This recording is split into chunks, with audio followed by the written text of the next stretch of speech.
Hello everyone. तो आज हम डीएलएड का 2020 का सॉल्व पेपर सॉल्व करने वाले हैं। उसमें मैथ के जो क्वेश्चन दिए हुए हैं उसे सॉल्व करना है। पहला क्वेश्चन सॉल्व करते हैं। पहला क्वेश्चन क्या दिया है मैथ का। दो संख्याओं का महत्तम समावर्तक लघुत्तम समावर्तक क्रमशः 21 और 84 है। यदि उन संख्याओं का अनुपात 1:4 है तो दोनों संख्याओं में से बड़ी संख्या कौन सी होगी। हमें इन दोनों में से पता करना है कि कौन सी बड़ी संख्या, एक ये चार में से कौन सी बड़ी संख्या दे सकता है हमें। चलिए इसे सॉल्व करते हैं। माना संख्या x और 4x, ये जो अनुपात हमें दिया है इसकी ही मल्टीप्लाई हमें x से करनी है। तो एक से जब x की करेंगे तो x आ जाएगा, 4 की x से करेंगे तो 4x आ जाएगा। अब ये हमें फॉर्मूला ये याद रखना है, संख्याओं का गुणनफल क्या होता है, लासा गुणा मासा, लघुत्तम समावर्तक और महत्तम समावर्तक। गुणनफल गुणनफल हमारा क्या दिया है, दो संख्याओं का गुणनफल हमें दिया है, ये जो हमने x से मल्टीप्लाई करी है ये x गुणा 4x।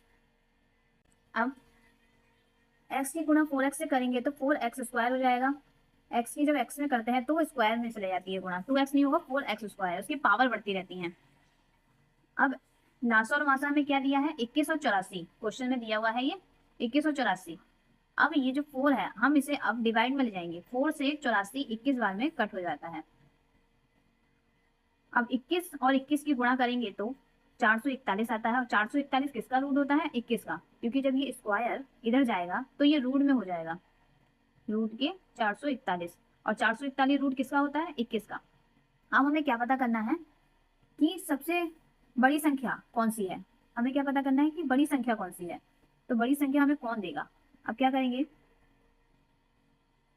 बड़ी संख्या हमें कौन देगा, जब हम हमारा x आया 21, x हमारा 21 आया। अब 21 की गुणा हम अगर 4 से करते हैं तो 84 मिलेगा। हमें किससे, जो अनुपात हमें दिए हैं 1:4 दिया है, इसमें से किसी एक से ही तो करनी होगी हमें। अब x का मान तो 21 दे दिया, 21 हमने x से मल्टीप्लाई करी थी यहाँ पे, इसे ऐसे बनाया था, x तो हमारा 21 है, ये तो छोटा नंबर हो गया। अब 4 और x इसकी मल्टीप्लाई करेंगे तो हमें 84 मिलेगा, तो 84 ही वो बड़ी संख्या है। तो ऑप्शन ए सही होगा हमारा, ऑप्शन ए सही होगा। चलिए नेक्स्ट क्वेश्चन करते हैं। तो दूसरा क्वेश्चन कौन सा आया है पेपर में, 1470 को किस छोटी से छोटी संख्या से भाग दिया जाए कि प्राप्त भागफल एक पूर्ण वर्ग हो। तो पूर्ण वर्ग, पहले हम इसका गुणनखंड करेंगे, जो हमें संख्या दी है उसका गुणनखंड करेंगे। गुणनखंड करने के लिए हमें लासपा करना होता है, लासपा मैंने यहाँ साइड में करके दिखा रखी है।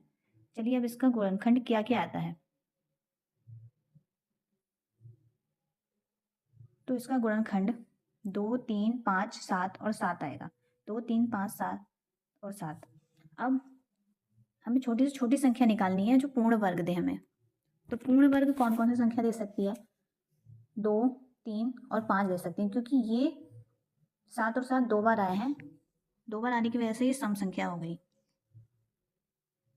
2 3 और 5 ये विषम संख्या है, तो इसका गुणनखंड करने पर हमें 30 वो मिलेगा, 2 3 6 6 पंचे 30, 30 ही वह छोटी से छोटी संख्या है जो हमें पूर्ण वर्ग देगी, जिसका भागफल हमें एक पूर्ण वर्ग होगा। इसका सही ऑप्शन है,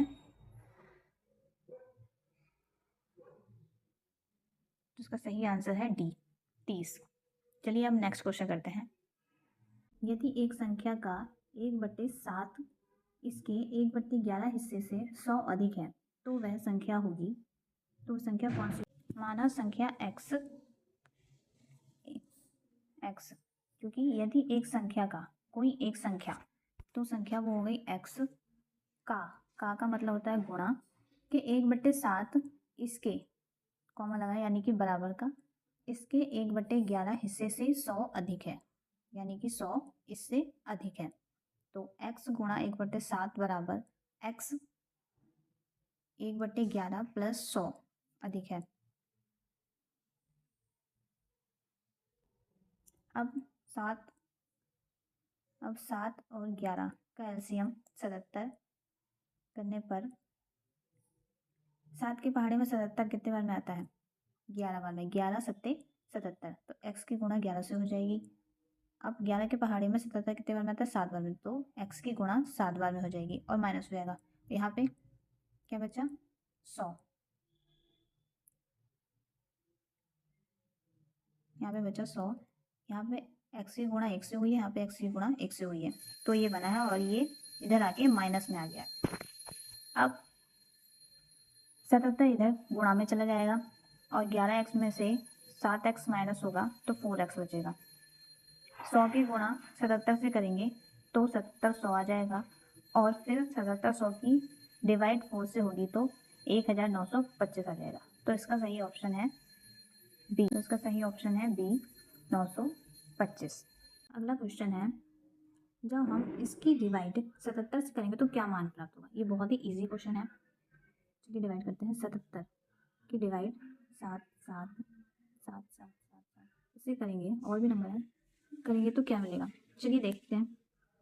जब एक बार करेंगे तो 77 आएगा, कट हो गया। अब हम एक नंबर उतारेंगे, अब ये तो इससे डिवाइड नहीं होगा तो 0 लगाकर दूसरा नंबर भी उतारेंगे, फिर जाएगा 7 बार में।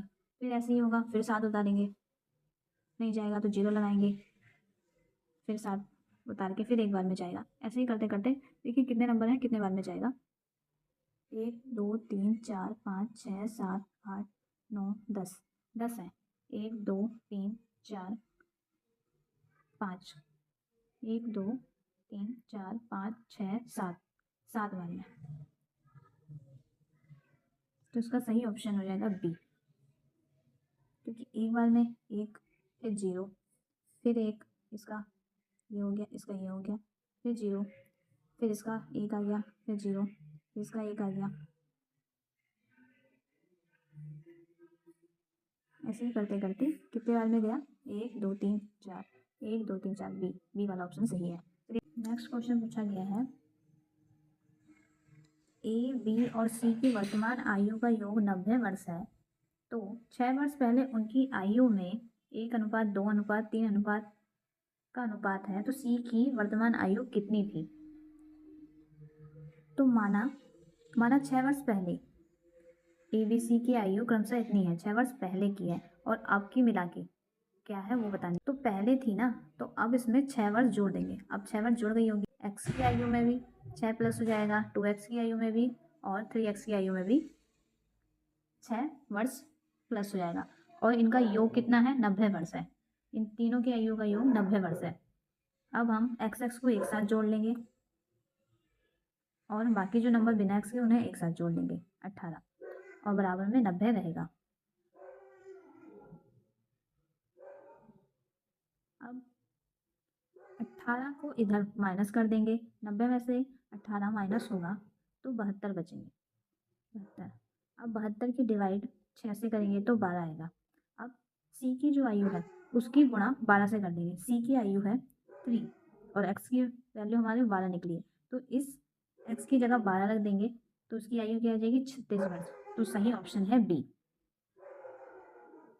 इसका सही ऑप्शन है बी। सी की अभी वर्तमान की आयु 36 वर्ष है। चलिए अब नेक्स्ट क्वेश्चन करते हैं। क्वेश्चन दिया है, 3 संख्याओं का अनुपात 1:2:3 है। यदि इनके वर्गों का योग 126 है तो संख्याएं क्या होंगी। संख्याएं क्या होंगी।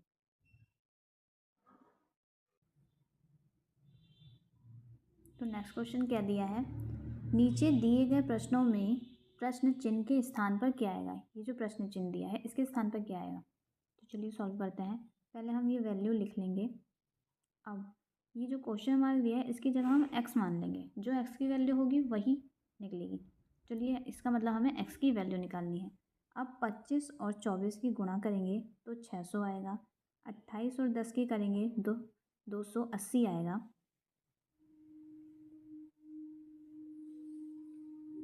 अब 60 को 240 से जब डिवाइड करेंगे तो 4 आएगा, क्योंकि 6 के पहाड़े में 4 बार 24 आता है, 6 चौक 24, 0 से 0 कैंसिल हो जाएगा। 5 की जब हम डिवाइड करेंगे तो 60 कितने बार आता है, 12 बार में। देखिए एक बार में 5 एकम 5, 1 बचा 0, 2 के 2 बार में आता है 10, कितने बार में कट हुआ 60, 12 बार में, तो यहाँ आ गया 12। अब 600 और 280 को जब जोड़ेंगे तो 880 होगा।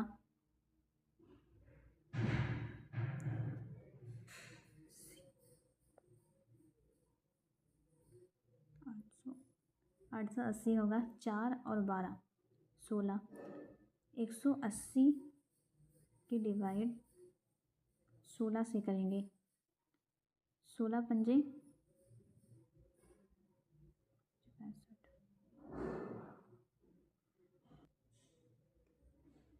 16 पंजे 80। 16 की डिवाइड 880 से करेंगे।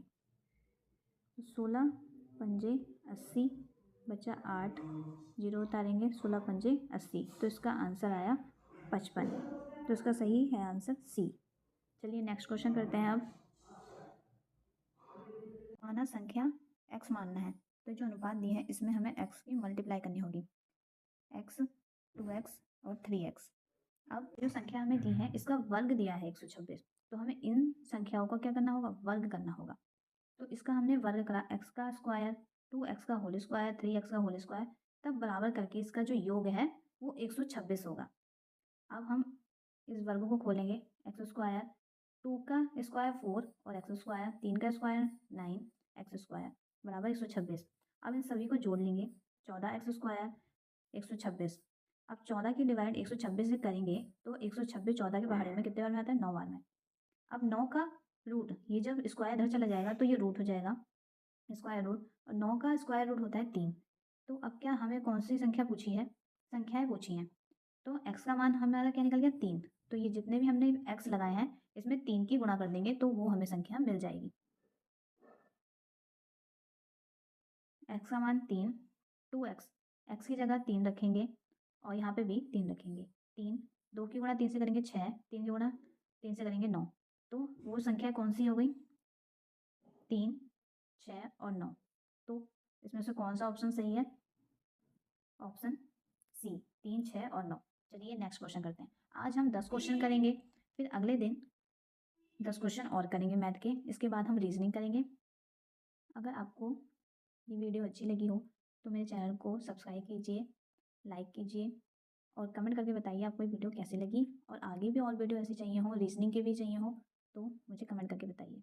चलिए नेक्स्ट क्वेश्चन करते हैं। तो हमारा नेक्स्ट क्वेश्चन है, निम्न में से कौन सी संख्या 9 से पूर्णतः विभाजित होगी।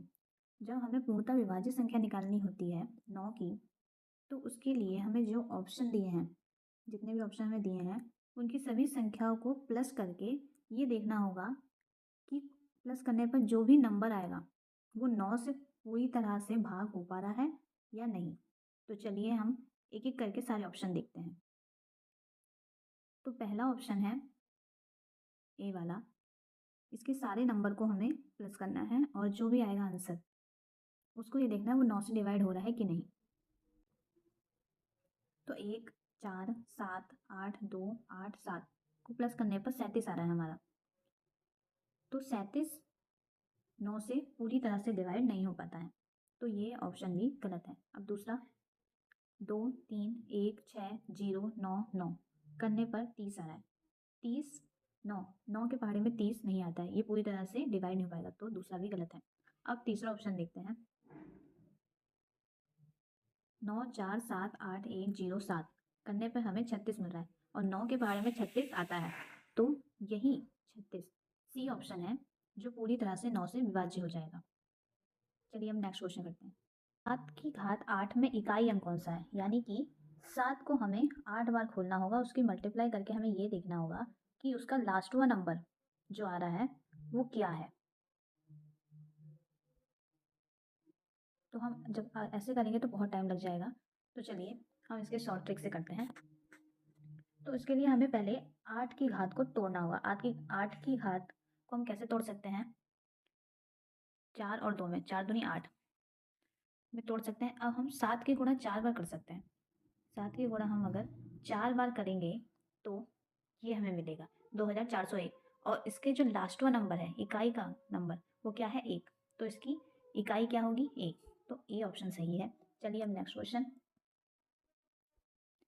आज की क्लास का लास्टवा क्वेश्चन, 10वां क्वेश्चन जो है वो ये है, 9 संख्याओं का औसत 30 है, प्रथम 5 संख्याओं का औसत 25 है और अंतिम की 3 संख्याओं का औसत 35 है, तो छठी संख्या ज्ञात करनी है। तो हमें छठी संख्या ज्ञात करनी है। तो इसके लिए कि हम क्या करेंगे, पहले जो हमें 9 संख्या का औसत दिया है वो कितना दिया है 30, तो 9 संख्याओं की गुणा 30 से करेंगे तो क्या मिलेगा 270। ऐसे ही 5 संख्याओं का औसत हमें 25 दिया है, तो 25 की गुणा हम 5 से करेंगे तो क्या मिलेगा 125। और अंतिम की 3 संख्याओं का औसत 35 दिया है, तो 3 की मल्टीप्लाई 35 से करेंगे और 105 होगा। और हमें निकालना क्या है, छठी संख्या। तो छठी संख्या निकालने के लिए हमें इन सबको माइनस करना होगा और जो भी आंसर आएगा वही छठी संख्या होगी हमारी। 270 माइनस 125 माइनस 105, इन सबको अगर हम माइनस करेंगे तो 40 मिलेगा हमें। तो इसका सही ऑप्शन है सी। सी ही वह छठी संख्या है। चलिए आज के लिए इतना ही। अगली हम क्लास में 10 क्वेश्चन और मैथ के करेंगे, उसके बाद हम रीजनिंग करेंगे। आपको अगर ये वीडियो मेरी अच्छी लगी हो तो लाइक, कमेंट और शेयर करें और मेरे चैनल को सब्सक्राइब करें। Thank you.